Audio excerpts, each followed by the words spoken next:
Welcome back, Cock. First round of all playoffs is done. We'll go through scores really quickly, but then we're going to go into depth in what's actually happened. Bristol City lost 3-0 at home to Sheffield United. Coventry lost 2-1 at home to Sunderland.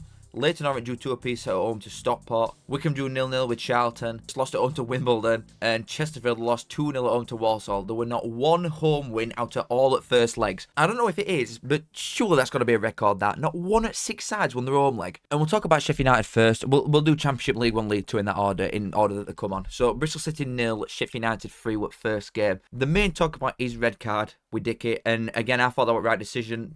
Apparently, that were a debate. I don't know how, because he's literally ragged Moore's shirt off and he's halfway down that floor before Dickey even gets near the ball. So it's a definite penalty. It's a definite red card.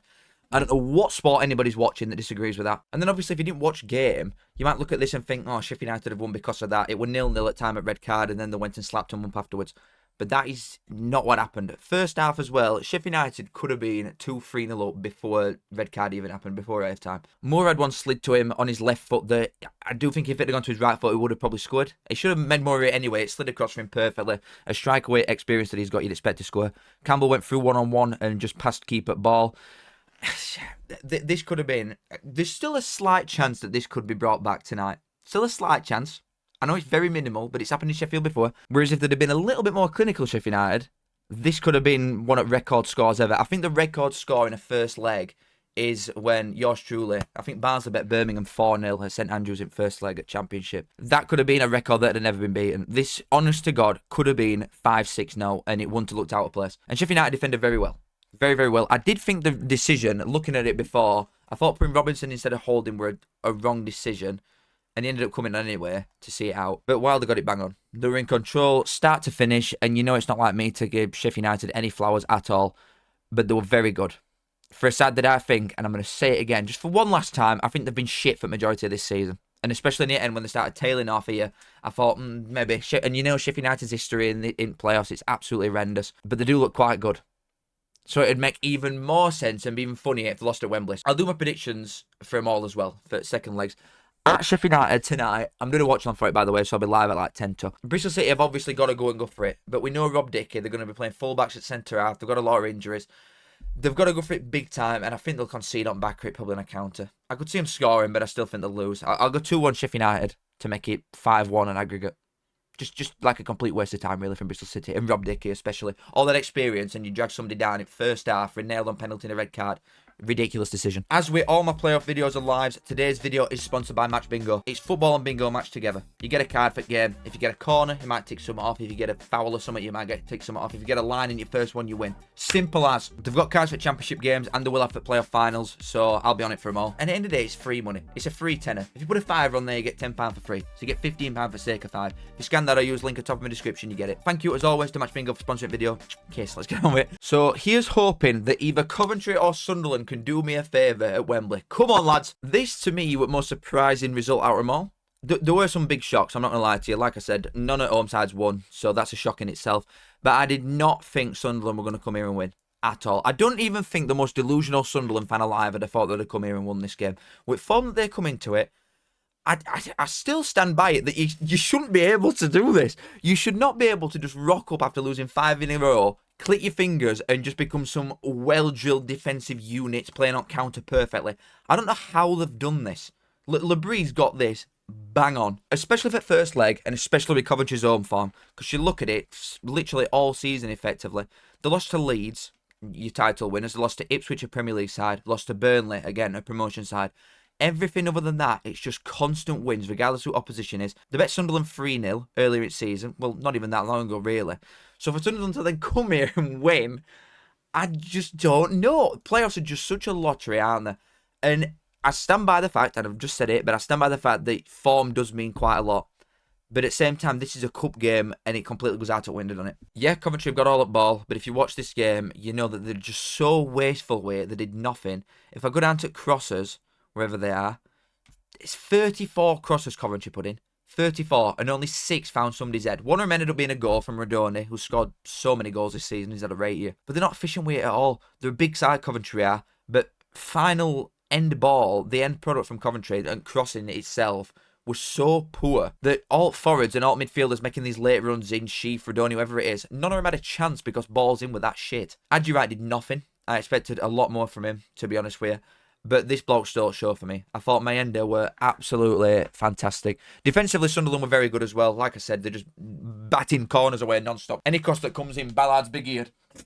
But Mayenda were fantastic. Sunderland, all they were doing were just conceding possession all the time, just sitting in a low block, making it hard. Coventry had to just put crosses in because they couldn't break them down. Then as soon as Sunderland get ball, you've got Isidore and Mayenda.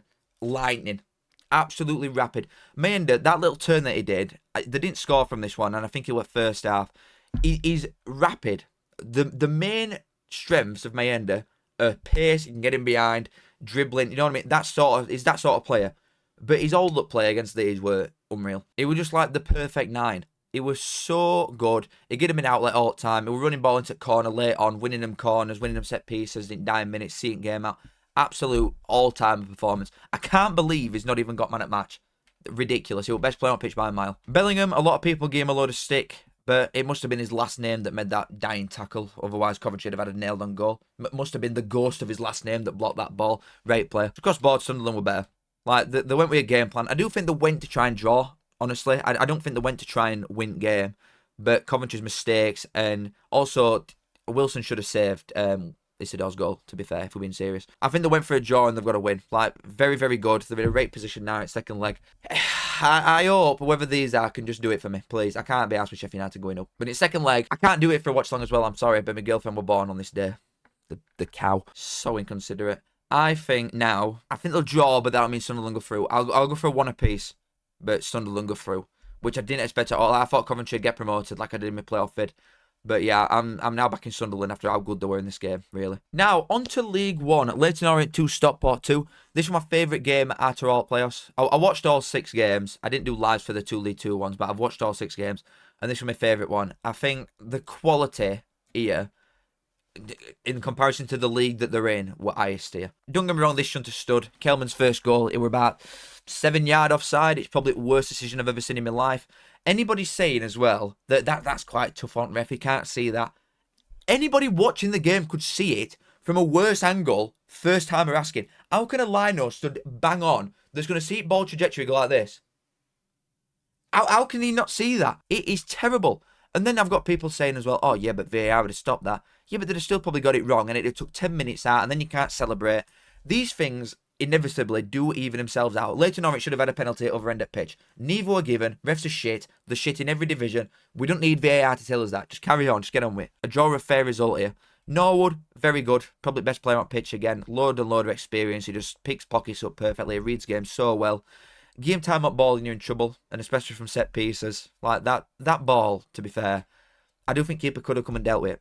I'm not going to lie to you. I do think Keeley, Leyton Orient's keeper, could have come and dealt with it because it was a bit of a flow to earn it for Horsfall at back stick. Crap defending mind from Leyton Orient, but I do think the keeper could have come and dealt with that. Galbraith were quite quiet. Very good player as well. Donnelly, I thought, had a good game as always. Beckles, fantastic centre-half. Like, the stats with and without him, Leyton Orient, they'd have been like a relegation side when Gibson, he's not there. He's been a great player from this year. My main point here, Stockport's forwards, Wooten and Alafe, they've never been footballers. They are absolute athletes. They are so fast and so strong. I do think it's just the decision making that maybe lets them down a little bit, but they are perfect strikers for this league, mate. That you could just, someone like Norwood gets ball, pick your head up. Oh, one of my strikers, Usain Bolt sprinting down line, so I'll just ping it up at top for him. They're perfect. They give an outlet all the time. They're right for us, these two. Kelman scored twice. Norwood with goal for penalty and Horsfall with an header. Very good game. I do think Stockport are in a better position now because, especially when you look at them at home, I can't even get it on here. We all know what Stockport are like at home. They're very good. They consistently win. They are tight games a lot of time, but I thought that Leyton Orient at home would be a draw anyway, and then Stockport are going to win 2-1 at home. I stand by that. I do think Stockport will win at home. Like, I'm expecting that to be another very good game, and I think it'll be more or less same thing. It's a lot of high pressing. It's a lot of lads running in behind. There's a lot of shots. I think it'll be the same thing, but I think Stockport will win, and they'll have first dibs on Wembley from League 1, personally. To be joined by either Wycombe or Charlton, which were 0-0, this game was shit.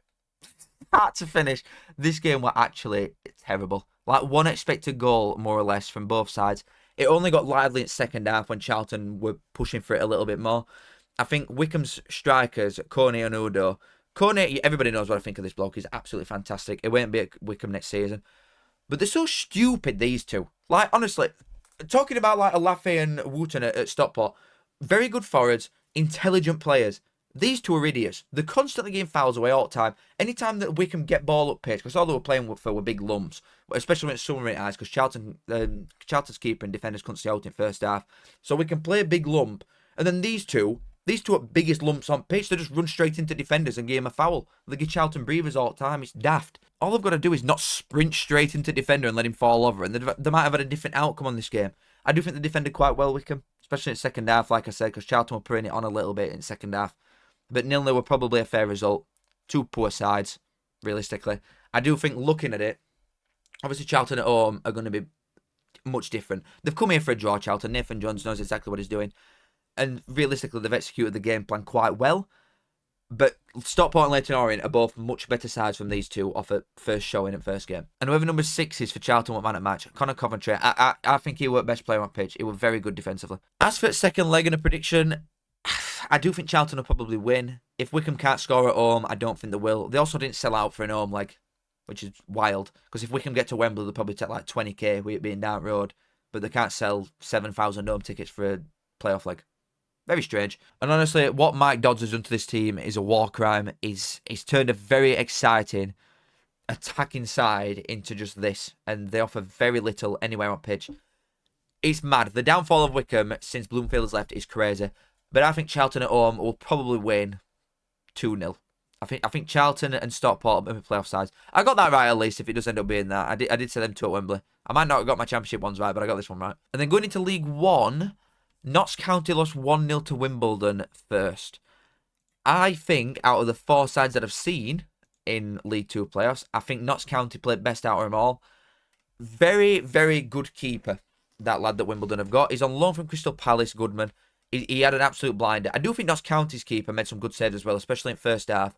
And the goal that Wimbledon scored were very, very poor defending from Notts County. Shocking. It's a floater for a start. Again, I think keeper could maybe come and deal with it. And maybe a lack of confidence is reason that he's not come and just grab that easily. But yeah, the defending is absolutely atrocious. It's waddled in from nowhere. None of the midfielders have picked him up. It's not defenders, man, because he's already got somebody. And he's had a free header. It's a very good header as well. Like, it's not an easy one, that. But still, it's crap defending from Notts County. But I definitely think the best side have lost. Definitely. Conor Grant, where is he? He could have had an hat-trick. First one that got laid to him, I think left-back played it across for him. And he had a decent effort, to be fair. Good save. Second one, he definitely should have scored. To be fair, he could have had 4. Second one, he definitely should have scored. Third one, he dinked it off at keeper, but defender picked it up. He could have, honestly, it could have come out with match ball easily. McGoldrick, he didn't have loads of influence on game, but bits that he did, he should have had an assist for the second one for Grant, where he slid it across. But again, poor finishing is what's cost him Notts County. And this decision from Jatta at end it's stupid. Again, it's another one where you might have a different view on it to me. I think it's a definite red card. He's jumped off floor. He's going in with both feet, whatever you want to say. Both feet are going towards ball and he's floating. He's literally levitating. You can't do that. You've never been able to do that. Whatever you want to say about games gone brigade, I agree that you should be able to put a stronger challenge in than you can now, because I think it's just weak as piss and embarrassing a lot of time. But you're going in 2-footed. He's jumped off floor. It's a red card. It's a striker's challenge in 93rd minute. It's the most clumsy tackle ever. There's no reason to do it. You're going to get nowhere even if you win ball. It's just such a stupid decision with dying seconds. And now they've got probably no McGoldrick because he's injured and no Jatta for second leg for a side that struggled to be clinical anyway in this game, and then your best 2 players. And I do think Wimbledon are heavily reliant on Goodman. I don't agree with these ratings. I don't think they defended well, personally, because like I said, if Notts County had had better boots on, they'd have come out with this with a 4-1 win with ease. Honestly, if you'd have swapped Grant with McGoldrick or Jatta for half them chances, Notts County would have won this game easily. You've got your keeper to thank, Wimbledon. But it's second leg, without McGoldrick or Jatta, I had Notts County as my playoff winners. And I thought they'd be very tight games, which they have been, which this one was. But I thought Notts County would win. I've changed my mind. I can't see them winning without McGoldrick or Jatta, personally. If that gets overturned, I honestly ain't got a clue. But it's second leg, I'll go 1-1 and then Wimbledon to get to Wembley. And it's second League 2 game, but the final playoff game for first rounders is Chesterfield 0, Walsall 2. Again, not one that I saw coming. I thought it'd be a lot tighter than a lot of people were probably thinking, because I think people come into this saying that Chesterfield are just going to slap them up easily, which I didn't think were going to be the case. I thought Chesterfield would win, but I didn't think it'd be like an absolute onslaught like people maybe did with Walsall and like trajectory that they've been on since Christmas. It's been terrible. Chesterfield, again, they were probably marginally better side, Marginally. I do think both of these were crap. Like, honestly, Notts County were best side by a mile after all 4 when they've lost. I know it means nothing because they're losing 1-0. So who cares, realistically? But Notts County were best side out of them all. Chesterfield, they had a lot of ball. And they're trying to play fancy stuff. They were playing some decent bits of football at times. Like Notts County were as well. But Chesterfield's final ball. And mainly, again, I think it comes down to clinicalness. They just not got it in box. They've just not got it in final third. I think the midfielders and the fullbacks for Chesterfield honestly ranked game for the most part. They were getting into some very good positions down width and then cutting it back. But you've got no one to finish it at all. Grigg did note all game. But I stand by what I said in my playoff video, which is that I don't think Chesterfield are actually a good side. There's nothing I've seen in any games that I've seen or bits that I've seen in Chesterfield this season. Yeah, they've had some very big wins, and obviously they've had a decent run in second half of the season, haven't they, really, to get in there on last day. But I still don't think they're a good side.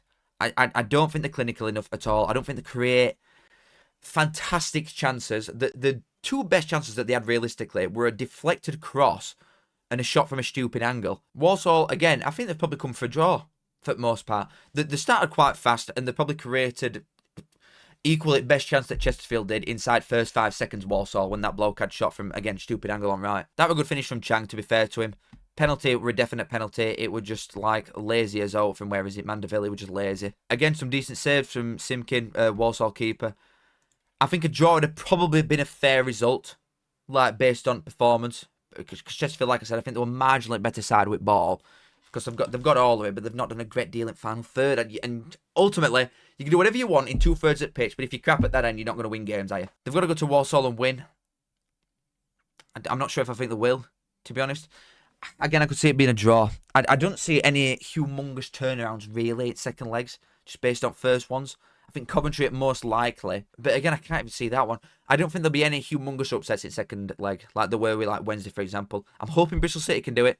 But I think Walsall and Chesterfield will probably draw 1-1 at Walsall, which would mean a Walsall and Wimbledon final.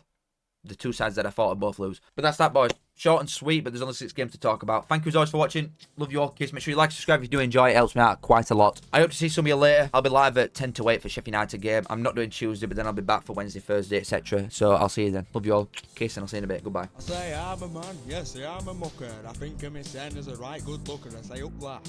Show us bit it.